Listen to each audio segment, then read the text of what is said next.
Açıkçası öğrenciler için en uygun cihazların başında kesinlikle tabletler geliyor. Fakat piyasaya baktığımızda da çok fazla tablet var ve bunların büyük bir çoğunluğu genel anlamıyla düşündüğümde alınmayacak durumda. Peki hangisini alacağız derseniz doğru videoya geldiniz. Herkese merhaba dostlar, ben Ozan ve benden çok istenen bir video ile beraberiz. Öğrenciler için alınabilecek en iyi tabletleri kısa kısa inceleyeceğiz. Burada sadece özellik değil, panel kalitesi, bataryası, performansı yani genel deneyimiyle en iyi cihazlar olacak. Ve bu tabletlerin en uygun güvenilir satın alma linkleri de açıklama ve yorumlarda olacak. Oradan rahatlıkla alabilirsiniz. Burada baştan da belirteyim, bu videoda herhangi bir sponsorlu tablet yok. Kanalı takip ediyorsanız zaten biliyorsunuz. Ama zaten kanalda fiyatını hak etmeyen hiçbir ürün bu gibi listelere giremiyor. Ve sizce bu serinin laptop versiyonunda gelsin mi? Gelsin diyorsanız videoyu beğenmeyi ve abone olup bildirimleri açmayı unutmayın. Serinin devamı size bağlı. Şimdi alabileceğimiz en ucuz tabletimize başlayalım. Tab A9 Plus'ı görüyoruz. Ekran tarafında 11 inç Full HD Plus TFT bir panelle gelirken 90 Hz'lik bir tazeleme hızına sahip.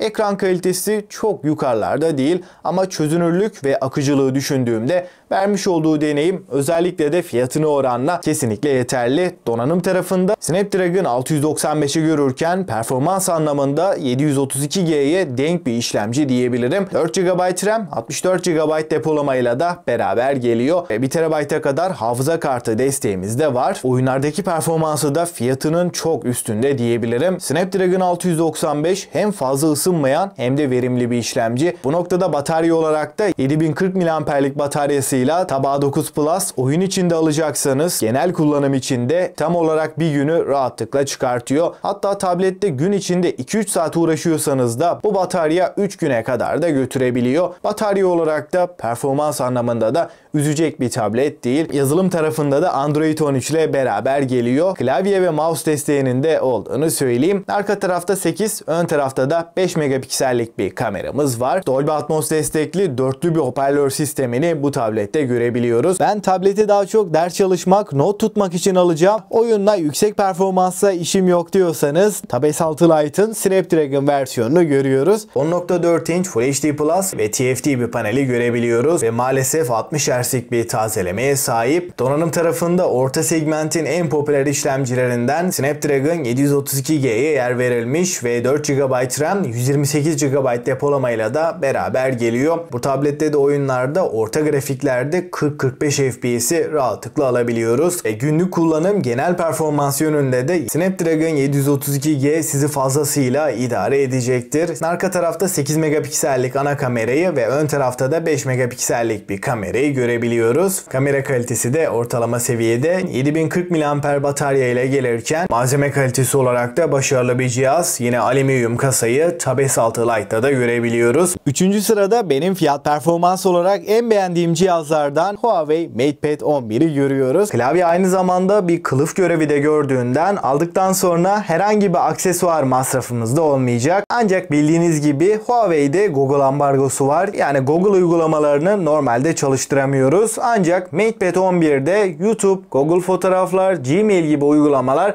rahatlıkla çalışıyor. Yani bu tablette Google desteği yok gibi bir düşünceniz olmasın. 11.5 inç 2.2K çözünürlüğün yanında %100 sRGB ve 120 Hz tazeleme ile beraber geliyor. Performans anlamında da MatePad 11 fiyatına oranla çok iyi seviyede. Snapdragon 7 Gen bir işlemcisiyle karşılaşıyoruz. 8 GB RAM, 128 GB depolamayla da fiyat performans yönünde de kesinlikle muazzam bir cihaz diyebilirim. Açıkçası bu tarz uygun fiyatlı tabletlerde kamera yönünde çok bir beklentiniz olmasın ama 4K 30 FPS video kaydı ve fotoğraf kalitesiyle de kötü bir deneyim sunmuyor. Sadece performans ve ekran olarak değil, MatePad 11 arayüz olarak da kullanım kolaylığı yönünden de bir bilgisayar gibi kullanabiliyoruz. Ve MatePad 11 özellikle tableti kalemle değil de tableti daha çok klavyeyle kullanacaklara 10.000 bandında en mantıklı cihaz diyebilirim. 4. sırada kalemi içinde gelsin, bataryası uzun gitsin ve aldığımda da beni uzun ömürlü götürsün diyorsanız Tab S9 FE oldukça mantıklı. Tasarımda malzeme kalitesinde bir o kadar premium premium ve şirin bir tabletle karşılaşıyoruz. Alüminyum kasa, 10.9 inç QHD Plus 249 ppi piksel yoğunluğuyla beraber burada DCI-P3 renk uzayı 16 milyon renk gösterebilmesiyle ekran kalitesi Tab S7 FE'den de bir adım önde diyebilirim. 90 Hz'le beraber de daha akıcı ve tepkisel bir ekranla beraberiz. Özellikle çizim yapmak, not tutmak için bir tablet alacaksanız ve kompakt, daha taşınabilir bir tablet olsun dediğinizde Exynos 1380 Yonga seti performans olarak oyunlarda 30 FPS bandında verse de günlük kullanım, uygulamalar, not tutmak, dizi film izlemek için bu işlemci oldukça yeterli. PUBG gibi yüksek grafikli oyunlarda 30 FPS bir deneyim verebiliyor. Dediğim gibi oyun odaklı bir tablet değil, çizim, not alma konusunda kalemin tepkiselliği kesinlikle başarılı.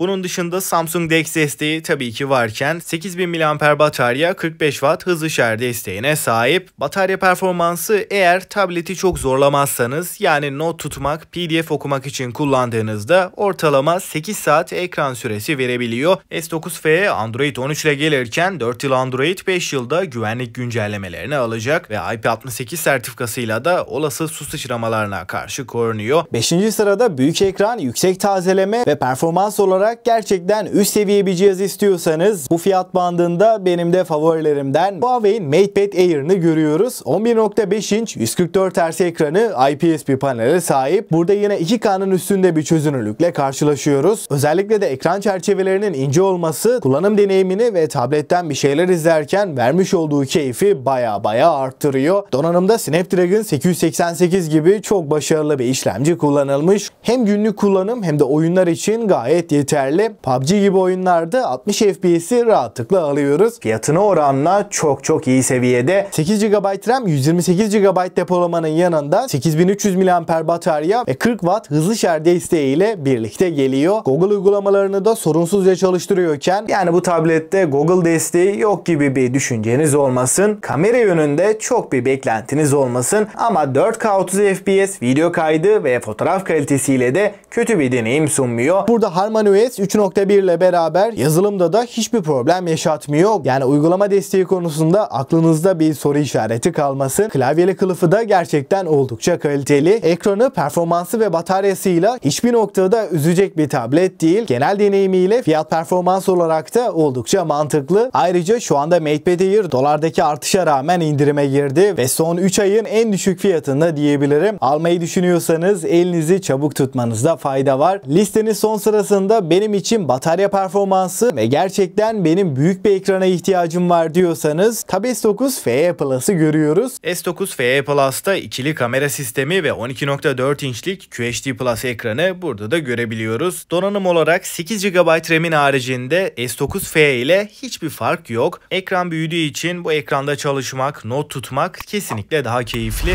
Bunun dışında batarya performansı da S9 FE'ye oranla ekran süresi olarak ortalamada 2 saat daha fazla diyebilirim. Büyük ekranlı dizi film izlemek, ders çalışmak için bir tablet arıyorsanız en mantıklı tercihlerden biri. 4 yıl Android, 5 yıl güvenlik güncellemesini bu tablette de görebiliyoruz. Dostlar, şimdi son olarak bir değerlendirme yaparsam, uygun fiyatlı ve uzun ömürlü bir cihaz istiyorsam Tab A9 Plus bu noktada benim kesinlikle favorim. Ama benim için kalem desteği önemli. Hassasiyeti iyi olan, uzun ömürlü kullanabileceğim bir tablet arıyorsam Tab S6 Lite oldukça mantıklı. 10.000 sınırında da sadece gündelik işler, ders için değil her yönüyle dengeli bir cihaz arıyorsanız MatePad 11.5'i alabilirsiniz. S9 FE ve FE Plus tam olarak bir öğrenci tableti iken Snapdragon 888 ve 144 Hz ekranıyla yanında klavyeli kılıfıyla birlikte de oyun oynayacaksanız veya video edit gibi yüksek performanslı işleriniz varsa 10.000-15.000 aralığında benim favorim MatePad Air ve bunların dışında iPad 9 ve iPad Air benim şu anda öğrenciler için bütçeniz yetiyorsa en mantıklı gördüğüm iki tablet. O zaman neden iPad'lere çok değinmedin derseniz, iPad'lere detaylı bir şekilde ayrı bir videoda değineceğim. Sizce o videoda gelsin mi? Gelsin diyorsanız videoyu beğenmeyi ve abone olup bildirimleri açmayı unutmayın. Açıkçası listeye de genel olarak baktığımda hepsi fiyatlarının en iyileri diyebilirim. Bu tabletlerden birini aldığınızda hiçbir anlamda pişman olacağınızı düşünmüyorum. Ve bu tabletlere de açıklama ve yorumlarda bıraktığım linkten alın. Çünkü tabletleri alırken önemli, nereden aldığımız satıcılar da önemli ve son olarak da bu tarz tablet incelemeleri daha sık gelsin mi? Görüşlerinizi mutlaka bekliyorum. Ben Ozan ve bir sonraki videoya kadar kendinize çok iyi bakın. Hoşça kalın.